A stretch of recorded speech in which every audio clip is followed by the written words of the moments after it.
So our current infrastructure in Pennsylvania, well, we're currently heavily dependent on non-renewable resources. Research from the EIA outlined in their article, Pennsylvania Profile Overview, states that Pennsylvania's natural gas industry employs more than 72,000 residents. Over half of Pennsylvania's residents also use non-renewable resources as their primary source for heating their houses.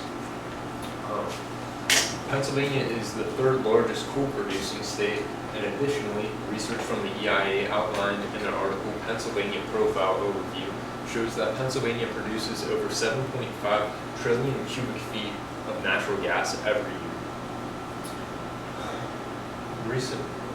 Our natural gas reserves ranked second in the country, only behind Texas, which is a much larger state.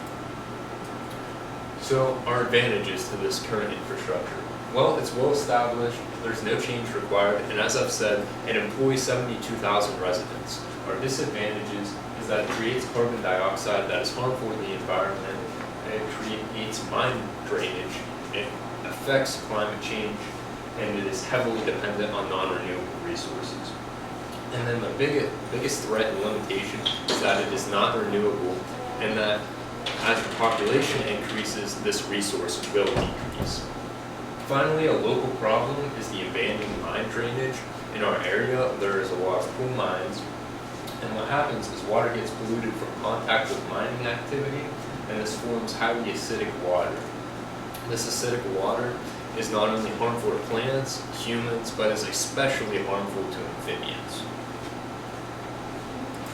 So now we're going to talk about the new renewable resources and natural resources. The disadvantages is the cost. The cost is really expensive to do any kind of solar power or anything like that. The companies that have to install the wind turbines and solar panels have to get rid of a lot of forestry and ecosystems. The solar power is dependent on the sun, so solar energy we can't get through the night or if it's a cloudy day. Then we have the wind energy produces noise and visual pollution. Wind turbines can be extremely noisy, and because they need to be built high to capture high winds, they can disturb otherwise scenic landscapes. We also have hydropower generation. It relies on river water and big bodies of river that flow. Drought can be limits to this energy source, and as climate alternates, we will likely see more droughts in there. Advantages to this: the energy generated by renewable resources like wind, solar energy, and water does not produce harmful carbon dioxide that leads to global warming, flooding, and fires. Renewable energy has a smaller footprint than non-renewable energies. The EERE supports a wide range of renewable energy projects that helps reduce impacts on the ecosystem. And it expands to more remote areas and communities, and renewable resources increases U.S. energy independence. Next, we're going to talk about how renewable resources have been implemented in some places across the world, starting with Brazil. So Brazil has done quite well. They account for 3% of the population, yet they account for 7% of renewable energy, and they're one of the leaders in South America.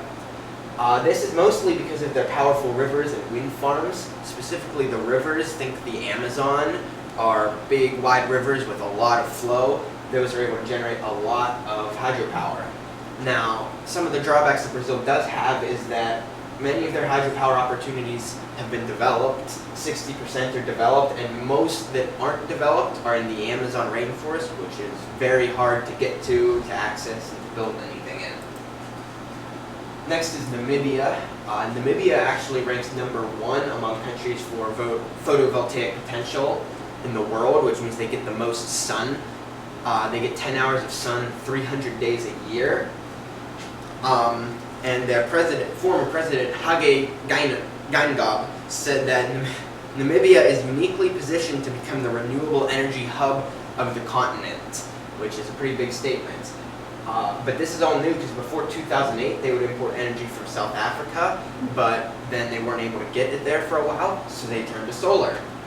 They've been able to use this to give a much larger percentage of their country electricity, to power desalination plants, giving their country clean water, and they've really made big strides in the last few years. Their only problem is that they do lag behind in off-grid solar, which is solar at people's houses and homes, but that's something they can work on in the future. Next is Sweden, which leads the EU in renewable resources and has a lot of their energy come from it. And they've actually been able to create a fossil fuel-free steel plant, which is a big deal because it is way cheaper, cuts down on emissions by a lot, and is able to help with steel and iron production. That was a first of its kind thing.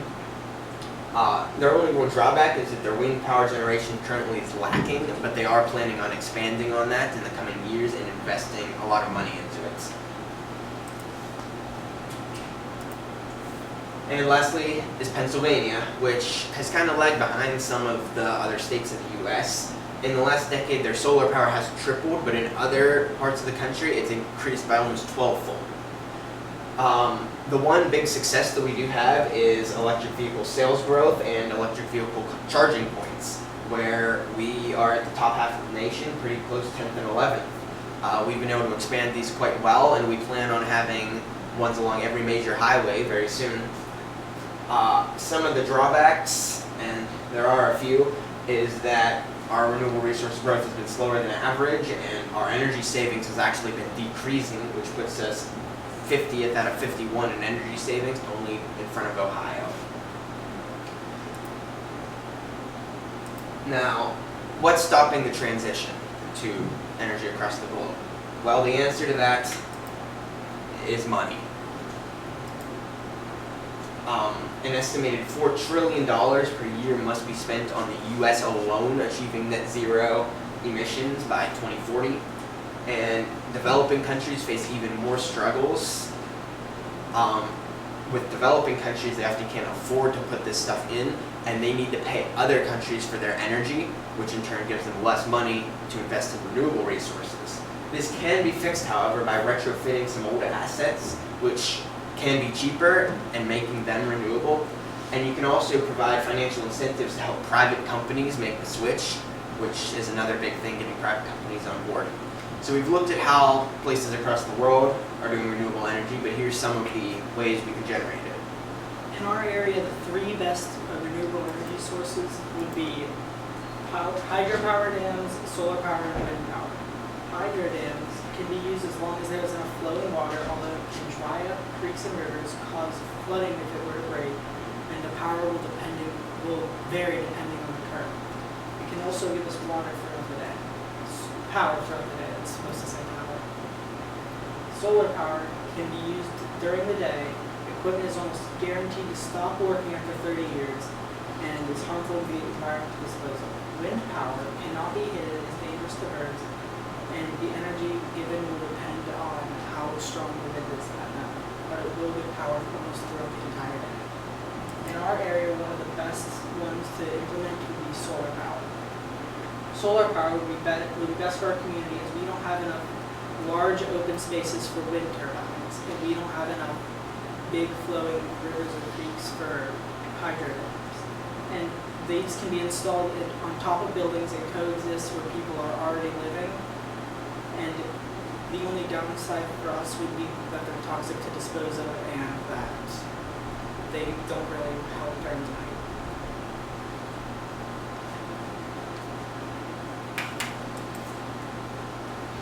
Now that you have learned about Pennsylvania's energy infrastructure, both new and old, along with actions other countries are taking, we would like to offer some actions we can take on the local and individual levels to address the adoption of renewable energy. To start, you can advocate to local leaders for increased funding for renewable energy. An advantage of this is that local leaders are the best people equipped to make local changes. A disadvantage is that local leaders may be difficult to find because they are often busy. Another way that you can help is by spreading awareness of the harms of traditional energy sources, just by telling anyone, like your friends, your family, just let them know the possible dangers that can be coming with that, and that can spread much awareness. You could also write an article in a local newspaper calling for actions. An advantage of this is that it's pretty easy to do and does reach a lot of people, but a disadvantage is that it won't reach as many as some of these other actions because not that many people do read the newspaper. You can also encourage friends and family to invest in renewable energy such as solar panels.